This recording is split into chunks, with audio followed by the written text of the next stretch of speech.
서울중앙지방법원 앞 차가운 바람이 휘몰아치는 오후 2시 12살 소녀가 손수 만든 피켓을 들고 서 있었습니다.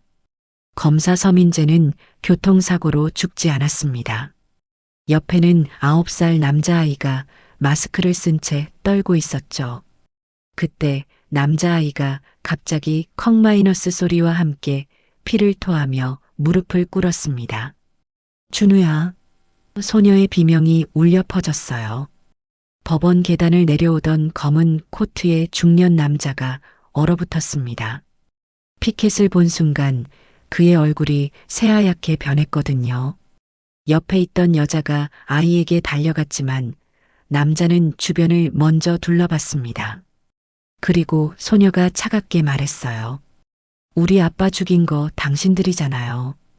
이 놀라운 이야기가 궁금하시다면 잠시 구독 버튼을 눌러주세요. 평범해 보이는 사람들의 숨겨진 진실을 매일 전해드립니다. 그럼 일주일 전으로 돌아가 볼까요? 일주일 전 서울 강남의 한 24시간 찜질방. 새벽 4시 휴게실 구석. 12살 지민이 택배 유니폼을 입으며 동생 이마를 짚었습니다. 또 열이. 9살 준우 옆에 1,000원 2장을 놓고 나갔어요. 하루 3만 원, 그게 이 남매의 전부였습니다. 학교에선 수군거림만. 쟤 또 찜질방에서 잤대. 준우는 교실에서 천식 발작으로 쓰러졌어요. 쟤 때문에 숨쉬기 힘들어요. 보건실에서 선생님이 물었습니다. 흡입기는? 돈 없어요. 선생님이 자기 돈으로 사줬어요. 이번 달 3번째였습니다. 밤 11시 편의점 알바를 마친 지민이 돌아왔습니다. 삼각김밥 하나를 꺼냈어요. 먹어. 나 먹었어. 거짓말이었죠. 준우가 밥만 먹고 내밀었습니다. 누나도. 결국 둘이 나눠 먹었어요. 그날 밤 지민은 아빠가 남긴 가족 사진을 봤습니다. 아빠, 우리 언제까지 이렇게 살아야 해요? 바로 그때 찜질방 밖 검은 코트의 중년 남자가 보고서를 쥐고 떨고 있었습니다. 서지민 12세 마이너스 하루 수면 4시간 새벽 택배 야간 편의점. 서준우 9세 마이너스 천식 중증 월 3회 응급실 실신. 거주 찜질방 전전. 식사 1일 일식. 남자가 차에 올라 조수석 사진을 봤어요. 5년 전 죽은 아들의 얼굴. 지민과 똑같았습니다. 떨리는 손으로 전화를 걸었어요. 여보, 손주들을 찾았소. 그런데 이 아이들이. 목소리가 떨렸습니다. 지옥에서 살고 있었소. 전화 너머 여자가 흐느꼈습니다. 당장 데려와요. 남자가 다시 찜질방을 바라봤어요. 형광등 아래 바닥에 누운 두 아이가 보였습니다. 내가 이렇게 만든 거요. 눈물이 흘러내렸어요. 5년 전 내가 아들을 죽였소. 그리고 이 아이들까지. 새벽이 밝아왔습니다. 지민이 다시 유니폼을 입고 나왔어요. 남자가 차에서 내려다가갔습니다. 저기. 지민이 멈춰섰습니다. 차갑게 물었어요. 누구세요? 남자는 입을 열지 못했어요. 나는 내 할아버지다. 그 말이 목구멍에서 맴돌았지만 나올 수 없었습니다. 지민의 눈빛이 너무 차가웠거든요. 볼일 없으면 비켜주세요. 늦어요. 지민이 돌아서서 걸어갔습니다. 남자는 그 작은 뒷모습을 보며 그 자리에 무너져 앉았어요. 그날 오후 서태준은 서재에서 파일을 펼쳤습니다. 2018년 6월 17일 서민재 검사 교통사고 사망. 사인 음주운전. 말도 안 돼. 민재는 술을 못 마시는 체질이었거든요. CCTV 마이너스 전부 삭제. 목격자 마이너스 없음. 차량 마이너스 폐차 완료. 담당 사건 대기업 비자금 1,200억. 기소 직전. 사건 종결 서민재 사망 3일 후 태준이 책상을 쳤어요. 내가 아들을 죽인 거야. 이건 사고가 아니었습니다. 문이 열렸습니다. 은희가 물었어요. 손주들 어떻게 할 거예요? 데려와야지. 내가 만든 지옥에서. 다음 날 밤 찜질방 앞 지민이 돌아왔습니다. 태준이 봉투를 내밀었어요. 먹어라. 지민이 물러섰습니다. 필요 없어요. 은희가 다가왔어요. 우린 너희 할머니 할아버지야. 지민이 비웃었습니다. 아빠 죽었을 때 어디 계셨는데요? 엄마 목숨 끊었을 때, 준우가 쓰러질 때. 그때 어디 계셨냐고요? 미안하다. 은희가 눈물을 흘렸습니다. 미안하다고 다 돼요? 지민이 돌아섰어요. 바로 그 순간. 누나. 안에서 준우의 비명. 지민이 뛰어들어갔어요. 휴게실. 준우가 바닥에 쓰러져 있었습니다. 입술이 파래지고 있었어요. 심한 천식 발작. 은희가 준우를 안았습니다. 열이 40도야. 태준이 휴대폰을 꺼냈어요.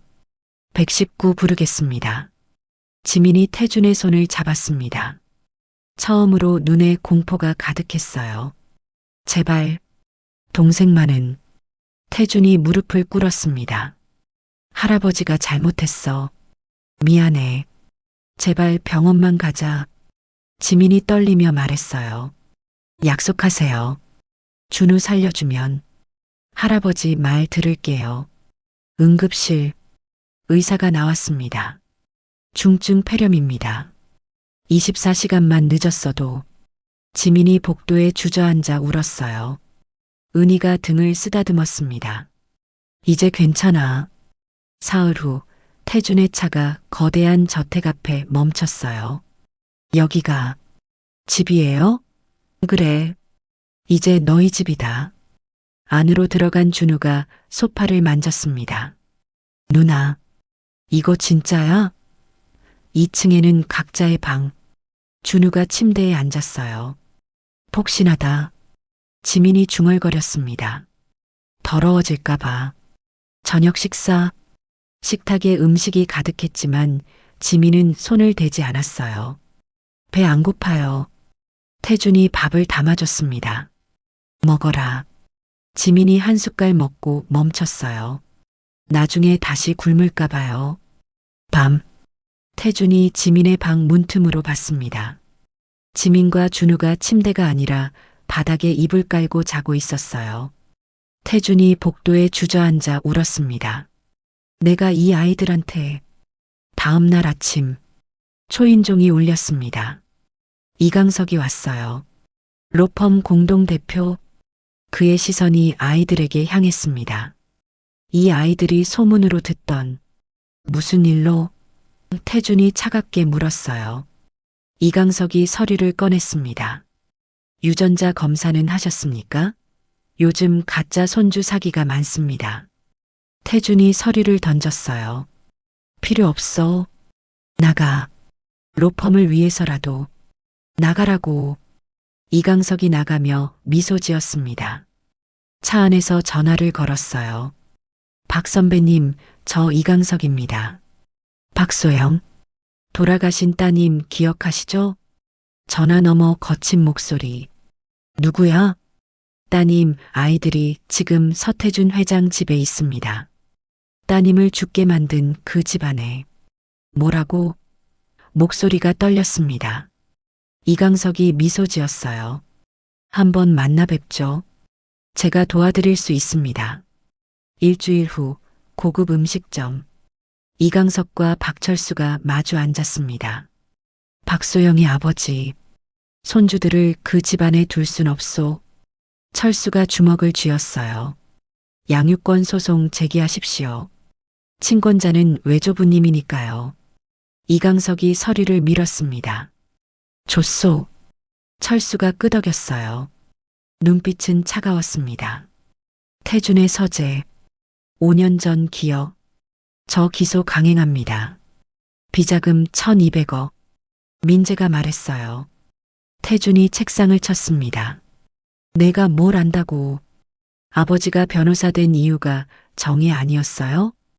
정의로 밥 먹고 사냐? 민재가 돌아섰습니다. 전 아버지 아들이 아니었나 봐요. 그날 밤 교통사고. 장례식장에서 이강석 얼굴에 미소가 스쳤습니다. 현재 내가 아들을 팔았어. 태준이 술잔을 던졌어요. 다음 날 포털 메인. 로펌 거물 이미지 세탁? 서민재 뇌물수수 의혹. 로펌 회의실. 주가 20% 하락. 사임을. 태준이 가슴을 움켜쥐고 쓰러졌습니다. 학교 칠판. 사기꾼 할아버지 아이들이 준우를 밀쳤어요. 지민이 뛰어와 감쌌습니다. 저녁. 지민이 멍든 얼굴로 돌아왔어요.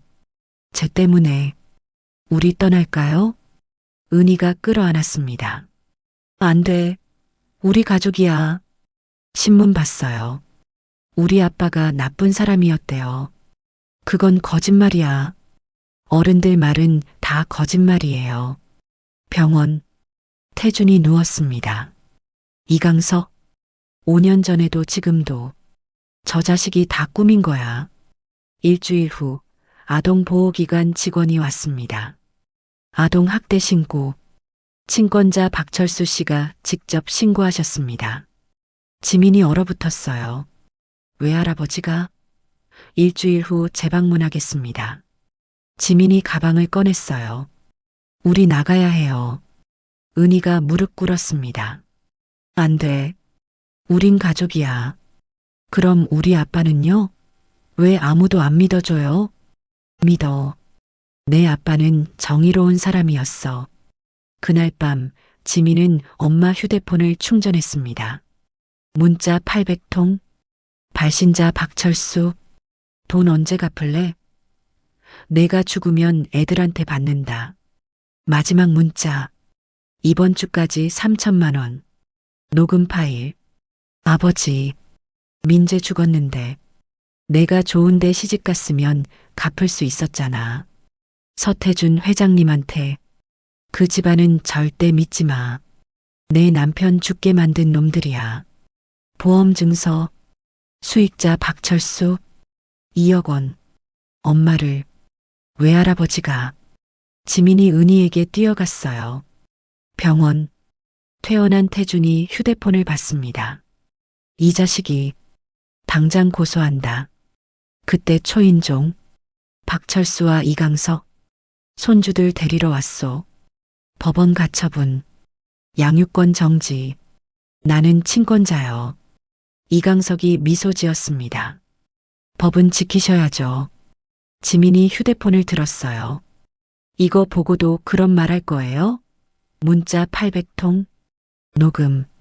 보험금. 철수 얼굴이 굳었습니다. 증거로 못 써. 불법 취득이야. 이강석이 웃었어요. 나가. 태준이 막았습니다. 법정에서 뵙죠. 지민이 주저앉았어요. 우리 어떡해요? 태준이 지민을 일으켰습니다.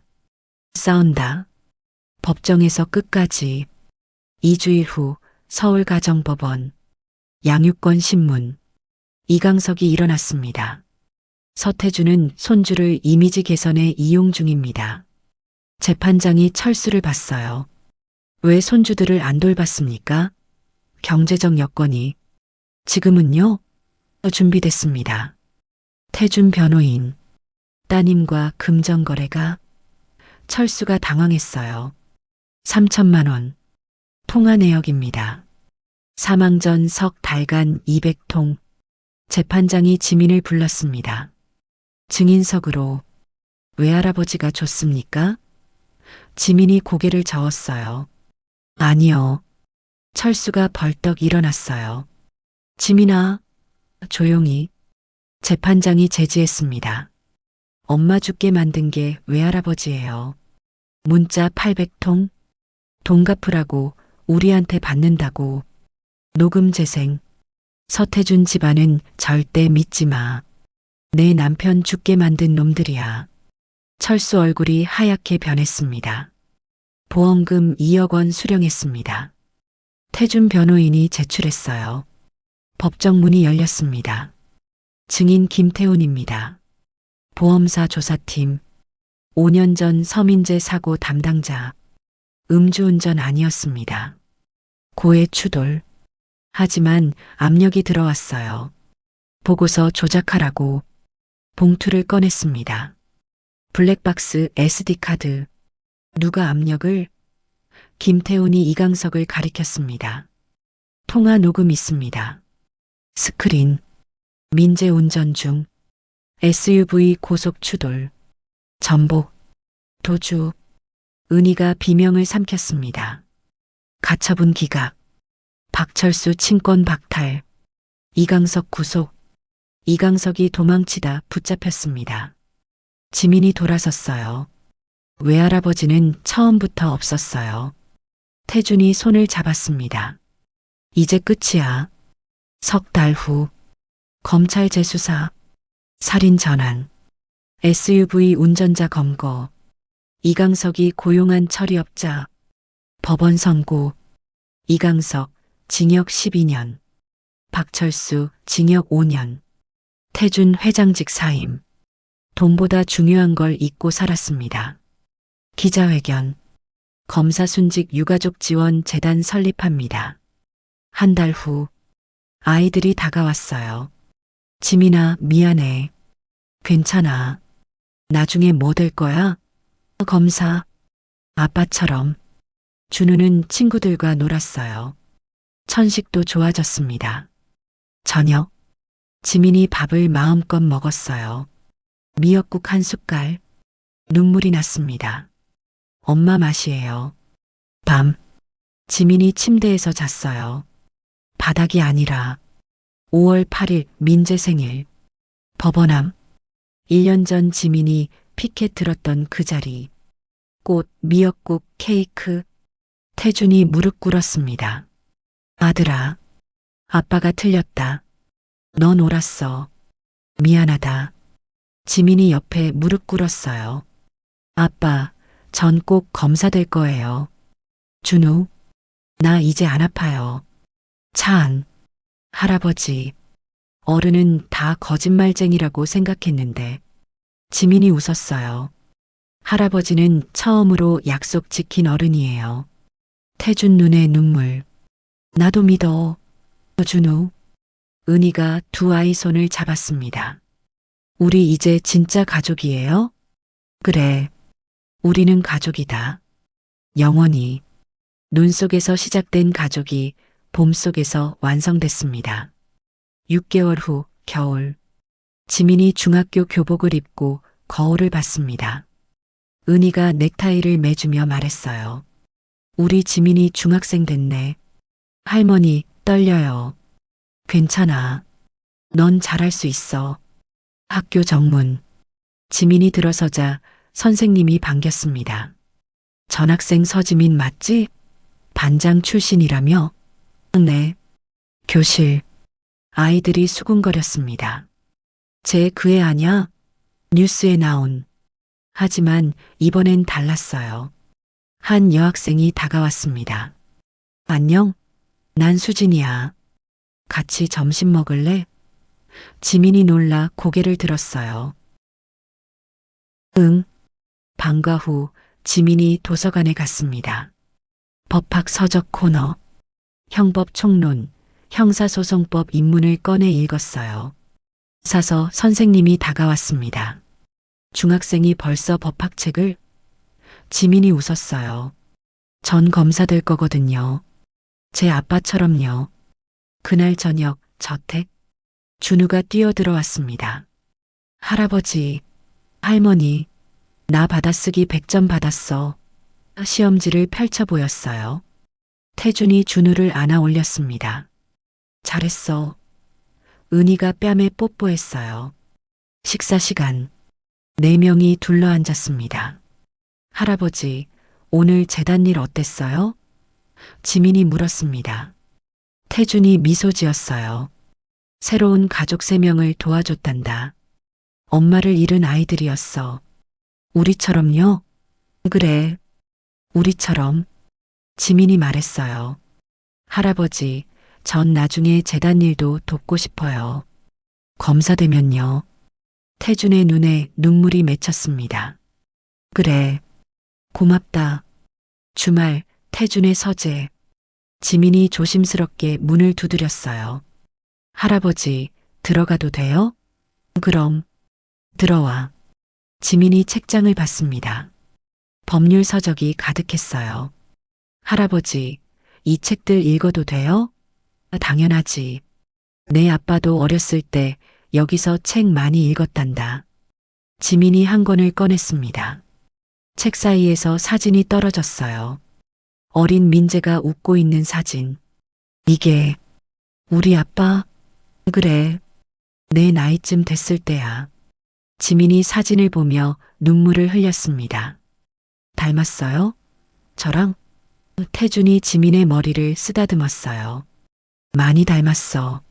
눈빛이 똑같단다. 정의로운 눈빛. 그날 밤 지민은 아빠 사진을 책상 위에 놓았습니다. 옆에 법학책을 펼쳤어요. 아빠, 보고 있죠? 전 꼭 해낼 거예요. 12월 17일. 1년 전 처음 만난 날. 태준이 차를 몰고 법원 앞으로 갔습니다. 지민, 준우, 은희도 함께. 법원 계단. 1년 전 지민이 피켓 들고 서 있던 그 자리. 태준이 꽃다발을 놓았어요. 민재야, 1년이 지났구나. 아빠는 이제 괜찮아. 내 아이들이 아빠를 구원해줬어. 지민이 옆에 무릎 꿇었습니다. 아빠, 1년 전 오늘 우리 할아버지 만났어요. 무서웠지만 이제는 행복해요. 준우가 손을 모았어요. 아빠 사랑해요. 눈이 내리기 시작했습니다. 1년 전 그날처럼. 하지만 이번엔 추위가 아니었어요. 따뜻함이었습니다. 차로 돌아가며 은희가 말했어요. 여보, 우리 이번 크리스마스엔 뭐 할까요? 집에서 조용히 보내면 어떨까? 가족끼리. 지민이 뒷좌석에서 말했습니다. 할아버지, 할머니, 고마워요. 우리한테 가족을 돌려줘서. 태준이 룸미러로 지민을 봤어요. 할아버지가 고맙지. 너희가 할아버지를 다시 사람으로 만들어줬어. 우린 원래 가족이었잖아요. 준우가 웃으며 말했어요. 그래. 태준이 미소 지었습니다. 원래 가족이었어. 영원한 가족. 차가 눈길을 달렸습니다. 1년 전 폭설 속에서 찾은 작은 손. 이제 그 손은 따뜻하게 잡혀 있었습니다. 영원히.